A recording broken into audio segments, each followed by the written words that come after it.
Hi friends, how are you? So today is 26 January, day 24. Happy Republic Day to all of you. तो आज देखते हैं क्या था न्यूज़ में। थोड़ा सा आज नोट्स बनाना ज़्यादा था। तो जैसे आप देख रहे हैं कि नकुला पास के पास थोड़ा इंडिया चाइना का डिस्प्यूट चल रहा है और हम उनकी पिटाई भी कर रहे हैं। तो नकुला पास देख लेते हैं। नकुला पास इस बेसिकली कहाँ पे है? सिक्किम में है। और ये देखना चाहिए कि वहाँ पे क्यों ज़्यादा चल रहा है कि मुगुथांग के पास है ये, जहाँ पे से रिवर तीस्ता भी गुजरती है। और वहाँ पे क्या उनकी साइज़ जो उन्होंने क्या है कि कंस्ट्रक्ट कर ली है, मोटरेबल है, और हमारे यहाँ बिल्कुल रिमोट एरिया हुआ हुआ है वो इस टाइम। और सिक्किम में दूसरे पासेस कौन से हैं? नथुला एंड जिलेपला। ये हम वैसे तो ज्योग्राफी का है, जब ज्योग्राफी आदमी करता है प्रीलिम्स के लिए तब वो देखता है ये सारे पासेस, बट आया है तो मेरे लिए ज़रूरी है कि इसको बता दूँ। नकुला, नथुला एंड जेलेपला सिक्किम में है। और उसके बाद आज आप देख रहे होंगे कि बिहार में एक लॉ लेके आया गया है, मतलब इन्फॉर्म किया गया सारे पुलिस ऑफिसर्स को, सेक्रेटरीज को, कि अगर कोई भी डिफेम करने की कोशिश करता है गवर्नमेंट को, तो उनको अंदर कर सकते हैं, या जो भी क्राइम में अरेस्ट करिए इकोनॉमिक ऑफेंस विंग के अंडर। वो इतना इंपॉर्टेंट नहीं है, बट उसमें एक जगह आर्टिकल में मेंशन था सेक्शन 66A। तो जो बहुत पुराने इसकी तैयारी कर रहे हैं उनको तो पता होगा, बट जो नए आए हैं उनको पता होना चाहिए। जो सेक्शन 66A था, बेसिकली क्या था कि अगर आप इंफॉर्मेशन या सोशल मीडिया के थ्रू या मैसेजेस के थ्रू किसी के खिलाफ भी कोई डेरोगेटरी रिमार्क करते हैं या किसी को कोई ऑफेंसिव रिमार्क करते हैं, तो वो पनिशेबल ऑफेंस था। तो ये श्रेया सिंघल का केस हुआ था, तो सुप्रीम कोर्ट ने इसको स्ट्रक डाउन कर दिया था सेक्शन 66A को, क्योंकि उन्होंने कहा था कि ये इतना वाइड है, इतना वाइड है, तो इसमें किसी का कुछ नहीं पता कि कब किसको आप अरेस्ट कर सकते हो। मतलब अगर मैंने आपके खिलाफ ये भी बोल दिया ना ये गंदा आदमी है, उस पे बिहाफ पे भी आप मुझे अरेस्ट कर सकते हो। तो ये बेसिकली अगेंस्ट है आर्टिकल 19 के और आर्टिकल 21 के। तो कोर्ट ने कहा था कि इतना ज़्यादा इसके अंदर हम लाइन ड्रॉ ही नहीं कर सकते कि किस चीज़ को गलत कहा जाए, किस चीज़ को सही कहा जाए। और आर्टिकल 19 आपको पता है, सेक्शन 66 के ऊपर जब भी क्वेश्चन है इट वाज अगेंस्ट तो फ्रीडम ऑफ स्पीच, कि आप बोल ही नहीं सकते, आपको मतलब इतना बांध दिया गया कि आप अपने व्यूज़ ही नहीं एक्सप्रेस कर सकते। तो और ये सेक्शन 66 में कहा था कि प्रोसीजरल सेफगार्ड्स भी नहीं है, मतलब कि हमें सेंटर की कॉन्करेंस नहीं चाहिए before action can be taken. और जो लोकल अथॉरिटीज़ हैं कुड प्रोसीड ऑटोनोमसली, अपने आप ही जा सकती हैं, उनको कोई अपने प्रायर परमिशन की ज़रूरत नहीं है, ऊपर से अप्रूवल लेने की ज़रूरत नहीं है। और जब भी वो जो सुप्रीम कोर्ट ने कहा था कि फिर तो वो पॉलिटिकल मास्टर्स के कहने पे, कि अगर एमएलए ने कह दिया, एमपी ने कह दिया, किसी नेता ने कह दिया, किसी को भी अरेस्ट कर दिया जाएगा। आपने देखा होगा कि 2016 से पहले बहुत ज़्यादा जो एक्टिविस्ट हुआ करते थे या पेंटर्स भी जो थे, जो पेंटिंग से अपने नेशनल डायलेमा दिखाया करते थे कि क्या इस टाइम नेशन में चल रहा है, बहुत अरेस्ट हुए थे, बहुत अरेस्ट। तो जजमेंट में कहा था कि आर्टिकल 19 फ्री स्पीच और आर्टिकल 21 राइट टू लाइफ, इन दोनों के खिलाफ है, इसलिए इसको स्ट्रक डाउन कर दिया गया था।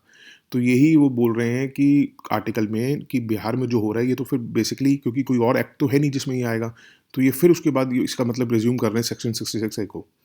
तो इसलिए उस न्यूज़ का हमारे लिए इतनी ज़रूरी नहीं है। इंटरव्यू वाले कर सकते हैं ताकि वो एग्जांपल्स दे सकें, मगर प्रीलिम्स के लिए क्या इंपॉर्टेंट है, सेक्शन 66A क्या था और वो किस राइट्स को हमारे हार्म कर रहा था, क्यों इसको स्ट्रक डाउन किया गया। फिर आज एक इंटरनेशनल पेज पे था डेवोस समिट का, तो वो चाइना ने क्या कहा, वर्चुअल समिट चल रही है क्योंकि क्योंकि हमारे साथ रिलेशंस ख़राब हो रहे हैं, ये है वो है, यूएस के अगेंस्ट कह रहा था वो। तो वो इतना ज़रूरी नहीं है। प्रीलिम्स पॉइंट ऑफ व्यू से क्या बनता है कि वर्ल्ड इकोनॉमिक फोरम क्या है, बेसिक्स हमें पता होने चाहिए, जिसको डेवोस समिट भी कहा जाता है। कई बार पूछ लेते हैं डेवोस समिट कहाँ हुई, क्या होती है। तो वर्ल्ड इकोनॉमिक फोरम की जो समिट्स होती हैं उसको डेवोस समिट्स कहा जाता है। ये बेसिकली वर्ल्ड इकोनॉमिक फोरम क्या है, ये पहले तो थी यूरोपियन मैनेजमेंट फोरम, जिसको फाउंड किया था क्लॉस श्वाब ने 1971 में। ठीक है, it is a not for profit international organisation, याद रखिएगा 1971 में नॉट फॉर प्रॉफिट है ये। इसमें बेसिकली क्या है, गवर्नमेंट और इंडिविजुअल्स, इंडिपेंडेंट इंडिविजुअल्स कह दो, कॉरपोरेट्स कह दो, ये आपस में मिलके डिस्कस करते हैं कि कैसे हमने अपनी कंट्री को बढ़ाना है, या कैसे कंट्रीज आपस में एडजस्टमेंट्स कर सकती हैं बिजनेस को अट्रैक्ट करने के लिए, क्या एक दूसरे की कमी है, क्या हमें वर्ल्ड ट्रेड में दिक्कत आ रही है, ये सब डिस्कस किया जाता है। तो देखिए, the forum provides a platform for the CEOs of largest companies, heads of states, to meet each other and discuss business through bilateral meetings. ठीक है, एक बेसिकली एक पार्टी करी जाती है जिसमें देश के मिनिस्टर्स भी आते हैं, प्राइम मिनिस्टर्स भी आते हैं, प्रेसिडेंट्स भी आते हैं, बड़े बड़े घराने के लोग भी आते हैं, और जिन्होंने कुछ नया किया हो, कोई पता होगा वर्ल्ड इकोनॉमिक फोरम में पीछे एक ये जो एक यूट्यूबर है बीबी की वाइन्स वाला, वो भी गया था। तो ऐसे इंडिविजुअल्स को भी बुलाया जाता है, ऊपर से फिर बड़े बड़े बिजनेस हाउसेस को भी बुलाया जाता है। तो वहाँ वो लोग आते हैं, आपस में डिस्कशंस करते हैं कि क्या इम्प्रूव हो सकता है, क्या नहीं इम्प्रूव हो सकता बेसिकली। इसकी पब्लिकेशंस देखना ज़रूरी है, ये थोड़ा इंपॉर्टेंट है। सारी नहीं भी याद रहें तो आप ये देख सकते हैं, एक तो ग्लोबल रिस्क रिपोर्ट इंपॉर्टेंट रहती है, ग्लोबल जेंडर गैप रिपोर्ट इसकी इंपॉर्टेंट रहती है, ग्लोबल कॉम्पिटिटिवनेस रिपोर्ट इसकी इंपॉर्टेंट रहती है, ह्यूमन कैपिटल रहती है। ट्रैवल एंड टूरिज्म मैंने कभी नहीं देखा आज तक कोई क्वेश्चन आया हो, बट ग्लोबल रिस्क रिपोर्ट हो गई, ग्लोबल जेंडर गैप हो गई, ग्लोबल कॉम्पिटिटिवनेस रिपोर्ट हो गई, ग्लोबल ह्यूमन रिपोर्ट हो गई, ये थोड़ी सी इंपॉर्टेंट है। बाकी रिपोर्ट्स मैं अभी दिखा रहा हूँ, मैंने एक पूरी लिस्ट बनाई है जो रिपोर्ट्स आपको याद करनी चाहिए। उसके बाद आज पद्मा अवार्ड्स का आया हुआ था कि शिंजो अबे, कई नाम आए हुए थे, दिया हुआ है। तो पहले फॉरनर या पहले प्राइम मिनिस्टर तो नहीं है कि जिनको दिया गया है। थोड़ा सा ना कई बार बेसिक क्वेश्चंस पूछ लेते हैं, मैं मानता हूँ ये बहुत लेंदी हो जाएगा, बट थोड़ा सा ना एक छोटा सा एक कहीं भी साइड पे नोट बना के रख दीजिए, ताकि या अपने बोर्ड पे स्टिक करके रख दीजिए, आते जाते पढ़ लिया। ये ऐसा इंपॉर्टेंट नहीं है कि आपको याद करना पड़े, बट कई बार ना ये होता बहुत प्रोबेबिलिटी मतलब इसकी ऐसी है कि 7-8 साल में एक बार क्वेश्चन पूछ लिया इसके ऊपर बेसिक क्वेश्चन, तो थोड़ा सा नज़र में लेना चाहिए इसको। तो छोटा सा एक नोट बना के कहीं भी रख दिया कि आते जाते पढ़ लिया, तो it's not so important, but these are basic. तो हमें पता होना चाहिए कि पद्मा अवार्ड्स क्या हैं। 1954 में इंस्टीट्यूट हुए थे, याद रखिएगा। कि it can be awarded posthumously. Posthumously मतलब मरणोपरांत, जब आदमी मर चुका है उसको भी दिया जा सकता है, हाँ उसको भी दिया जा सकता है, मगर 1954 में जब ये बना था तब नहीं हुआ था ये, तब पोस्टुमसली नहीं दिया जा सकता था, मगर ये 1955 से इन्होंने स्टार्ट कर लिया था। 3 कैटेगरीज है, पद्म विभूषण, पद्म भूषण, पद्मश्री। तो अभी शिंजो आबे को दिया गया, तो पद्म भूषण विभूषण याद रखिएगा सेकंड हाईएस्ट है, थर्ड हाईएस्ट पद्म भूषण, फिर पद्मश्री, फर्स्ट हाईएस्ट भारत रत्न है। तो ये अवार्ड कैसे दिया जाता है, किसकी रिकमेंडेशन में दिया जाता है, क्योंकि एक पद्म अवार्ड कमेटी बनाई जाती है, प्राइम मिनिस्टर बनाते हैं हर बार, वो रेकमेंड करते हैं नेम्स। मगर ये देखिए, याद रखिएगा कि it is not a title, ठीक है। मतलब जैसे आपका नाम अगर सपोज करिए अक्षय कुमार है, तो अगर उसको पद्म भूषण मिल गया तो कोई ये नहीं लिख सकता पद्म भूषण अक्षय कुमार। हाँ, it can not be use as a suffix और प्रीफिक्स। कहीं किसी अगर आप गवर्नमेंट फंक्शन में जा रहे हैं तो आप वो जो आपको बैच दिया जाता है वो लगा सकते हैं, बट आप ये नाम के आगे नहीं लगा सकते। और टोटल नंबर अवार्ड्स कितने दिए जाते हैं, थोड़ा सा ये मेरे ख्याल से क्वेश्चन आईएएस में इतना इंपॉर्टेंट नहीं रहता। ये बेसिकली स्टेट एग्जाम्स हो गए या आरबीआई के एग्जाम्स, बैंक के एग्जाम्स, उसमें थोड़ा इंपॉर्टेंट हो जाता है। बट थोड़ा सा आपको भी पढ़ने में क्या जा रहा है, जहाँ इतना पढ़ रहे हैं थोड़ा सा एक छोटा सा नोट बना के रख लीजिए। 120 से ज़्यादा नहीं होने चाहिए नाम टोटल, मतलब उसमें जो ऑस्टोमस हैं और एनआरआई या फॉरनर्स हैं उनको इंक्लूड नहीं, उनके अलावा 120 से ज़्यादा नहीं। फिर अब ये देख रहे हैं तो भारत रत्न में देख लीजिए, ये हाईएस्ट रेवेन्यू अवार्ड है, ठीक है। It is treated on a different footing from Padma awards, और इसकी भी रिकमेंडेशन प्राइम मिनिस्टर करता है प्रेसिडेंट को, और ये 3 से ज़्यादा नहीं दिया जा सकता एक साल के अंदर। अब एक आपने पढ़ा होगा सीबीआई का जो ये लाइफ को लेके लाइफ मिशन है ना केरला का, तो ऐसे स्टेट के पता नहीं, ऐसे तो इतनी स्टेट्स हैं, कितने प्रोजेक्ट्स होंगे, तो उन प्रोजेक्ट्स को याद करने की ज़रूरत नहीं है। बेसिकली उस पर सीबीआई की इंक्वायरी के हिसाब से बात चल रही है, तो उन्होंने कोर्ट में कहा है कि सीबीआई कैसे इंक्वायर कर सकती है। तो उनके वकील ने, केरला गवर्नमेंट के वकील ने अपने पक्ष रखे हैं। तो उन पक्षों को देख के देखिए, आपको पता है वकालत में तो वकील बहुत तोड़ मरोड़ के फैक्ट्स भी रखते हैं, तो वो चीज़ को उठा के, न्यूज़ को उठा के आप अपने नोट्स बना लें, वो ठीक नहीं रहता, क्योंकि उसमें पता नहीं, हो सकता कुछ लूप होल्स हों, वो ठीक है या नहीं है। तो उसमें से हमें क्या बेसिक न्यूज़ निकलती है, क्या हम उसे निकाल सकते हैं, वो देखिए। कि एक तो सीबीआई, ये मुझे पता है, आप अपने पॉलिटी में पढ़ेंगे तो अच्छा है, थोड़ा ब्रशअप कर लीजिए। सेंट्रल ब्यूरो ऑफ इन्वेस्टिगेशन, ये किसके अंडर फंक्शन करती है, department of personal, ministry of personal and, ये किसके अंडर है, प्राइम मिनिस्टर ऑफिस के अंडर। बट वो करप्शन का जब भी कोई केस अगर एक्ट करेगी तो वो सेंट्रल विजिलेंस कमीशन के अंडर एक्ट करेगी, ठीक है। और जो इंटरपोल के मेंबर्स होते हैं, आपको पता होगा कि अगर सपोज एक देश से भगोड़ा आदमी है तो इंटरपोल पे मैसेज दे दिया जाता है कि किसी भी कंट्री में, इंटरपोल के मेंबर कंट्रीज़ में वो पहुंचेगा, तो पहुंचते ही उसको अरेस्ट कर लिया जाए। तो वो नोडल एजेंसी कौन सी हमारे यहाँ से, सीबीआई है वो। हिस्टोरिकल थोड़ा सा बैकग्राउंड देख लीजिए सीबीआई का, कि जब वर्ल्ड वॉर 2 चल रहा था तो 1941 में डिपार्टमेंट ऑफ वॉर के अंडर ब्रिटिश ने बनाया था ये, इसको स्पेशल पुलिस एस्टैब्लिशमेंट, कि क्या ब्राइबरी तो नहीं चल रही, या जो वॉर से रिलेटेड हम प्रोक्योरमेंट्स कर रहे हैं उसमें करप्शन तो नहीं चल रही, तब ये बनाया गया था। बाद में इसको 1946 में दिल्ली स्पेशल पुलिस एस्टैब्लिशमेंट कर दिया गया, जो करप्शन देखेगी कि गवर्नमेंट ऑफ इंडिया के विंग्स में कोई करप्शन तो नहीं चल रही। ठीक है, तो सीबीआई की याद रखिएगा जितनी भी पावर्स हैं वो Delhi special police establishment act 1946 में, दो it was under polity but मैं इसको करंट में बता रहा हूँ। अब करंट के हिसाब से इसके अंदर से क्या न्यूज़ निकली मैं बताता हूँ। उसमें क्वेश्चन बेसिकली क्या था कि केरला गवर्नमेंट कह रही है कि इसने अपने आप सो मोटू कैसे ले लिया डिसीजन ये इंक्वायर करने का हमारा लाइफ मिशन। तो उसमें क्या लिखा है कि सीबीआई कौन कौन से केसेस सो मोटू ले सकती है। एक तो यूटी में ले सकती है, only in the states can take suo motu investigation of offences only in UTs, इसको अच्छी तरह याद रखिएगा। दूसरा, central government can authorise CBI to investigate a crime in a state but only with the consent of the concern state government. कि अगर आज मोदी जी चाहते हैं कि किसी स्टेट में सीबीआई इंक्वायरी करी जाए स्टेट के ऊपर, तो उसको स्टेट गवर्नमेंट की परमिशन लेनी पड़ेगी, only with the consent. UTs में तो वो भेज सकते हैं कि वहाँ भी जाके इंक्वायरी कर लो, या सीबीआई खुद भी जा सकते हैं इंक्वायरी करने, बट स्टेट के लिए स्टेट गवर्नमेंट की परमिशन ज़रूरी है। और supreme court and high courts however can order CBI to investigate a crime anywhere in the country without the consent of the state. ये बहुत इंपॉर्टेंट पॉइंट है, ये जरूर नोट कर लीजिए, क्योंकि लाइफ मिशन को लेकर बहुत ज़्यादा केसेस चल रहे हैं, क्योंकि उस पर सीएजी भी ऑडिट कर रही है, सब कुछ कर रही है। तो उसमें उन्होंने आज कहा है कि सीबीआई के वो इंक्वायरी का हक किसने दिया जब स्टेट की रजामंदी नहीं थी। तो उनके पॉइंट्स उन्होंने ठीक कहे हों चाहे या ना कहे हों, हमें निकालना है अपनी बेसिक अंडरस्टैंडिंग से रिसर्च करके कि सीबीआई की साइट पे जाके या मिनिस्ट्री की साइट पे जाके कि क्या कहती है ये। उस वकील की बात पे नहीं जाना है कि पता नहीं उसने ठीक कहा है या गलत कहा है। थोड़ी सी रिपोर्ट्स देख लीजिए जो मैंने बनाई है, ये आप नोट्स बना सकते हैं। ये मतलब बेसिकली मैंने सारी इंपॉर्टेंट, ये नंबरिंग पे मत जाइएगा, मैंने बीच में हटा दिए जो इंपॉर्टेंट नहीं थे। तो ये सारी इंपॉर्टेंट रिपोर्ट्स हैं, कभी ना कभी कुछ ना कुछ इनमें से पूछ लिया जाता है। एक ये है जो आप पॉज करके फिर बाद में बना सकते हैं, ठीक है, उस पर पॉज कर लीजिएगा फिर बना लीजिएगा।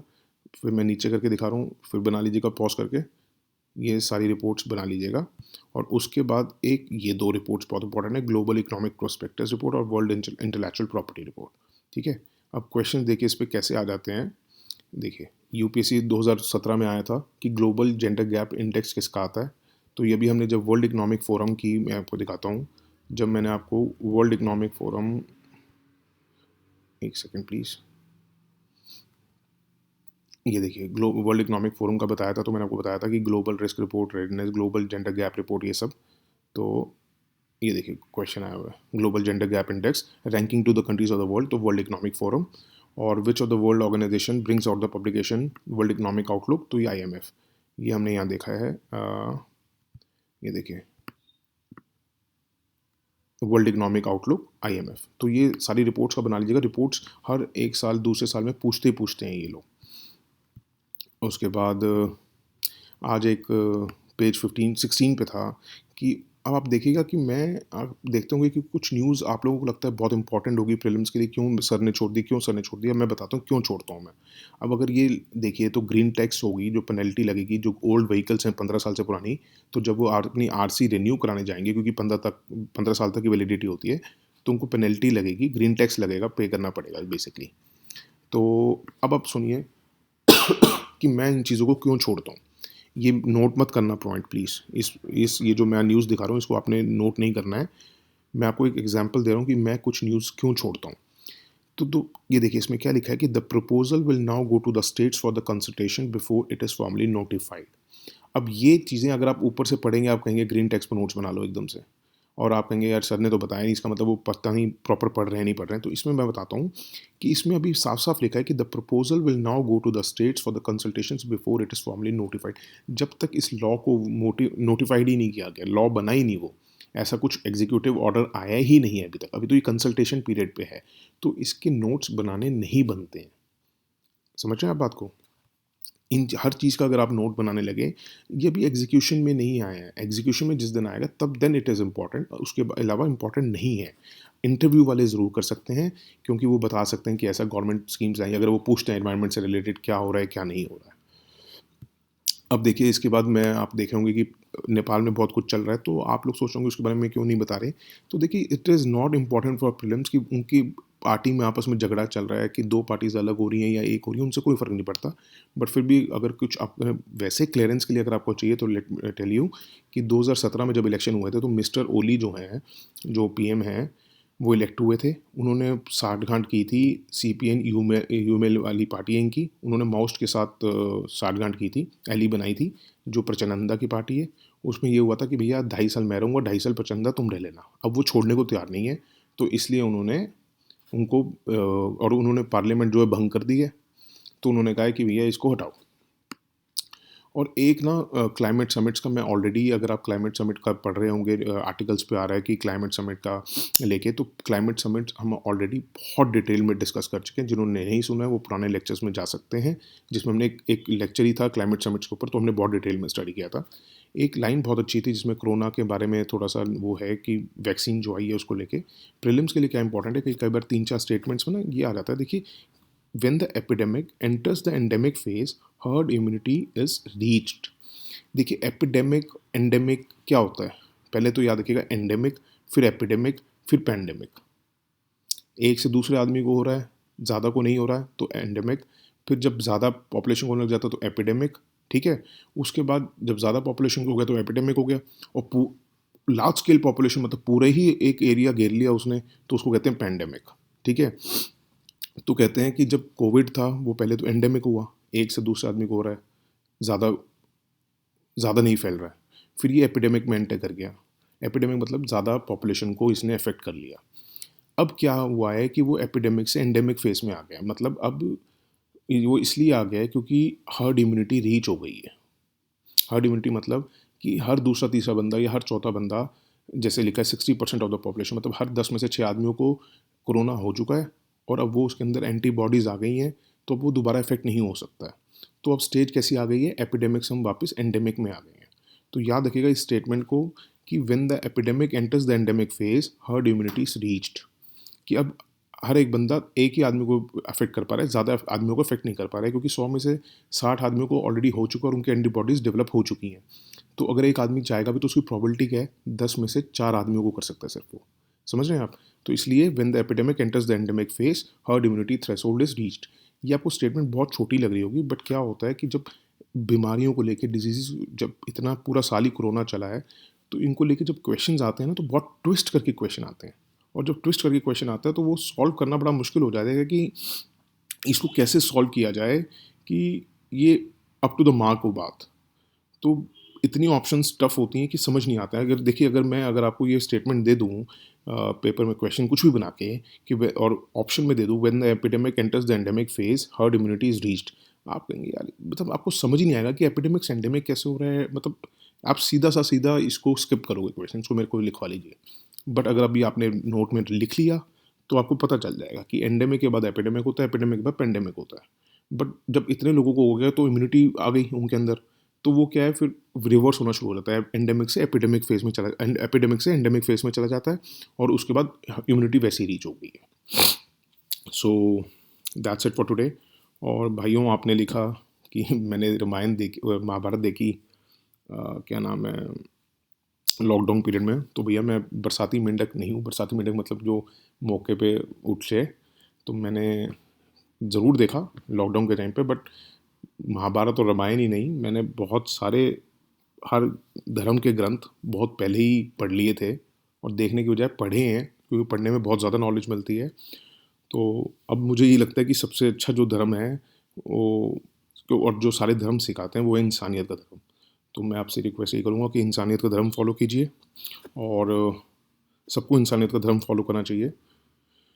तो thank you guys, and thank you for commenting so much. और अच्छा लग रहा है तो प्लीज़ इसको सर्कुलेट कीजिए, लोगों को बताइए, और अच्छा लगे तो लाइक कीजिएगा। Thank you, have a good day, और एन्जॉय कीजिए रिपब्लिक डे को, और थोड़ा सा इसको सुन लीजिएगा, नोट्स बना लीजिएगा अच्छी तरह प्रॉपर्ली।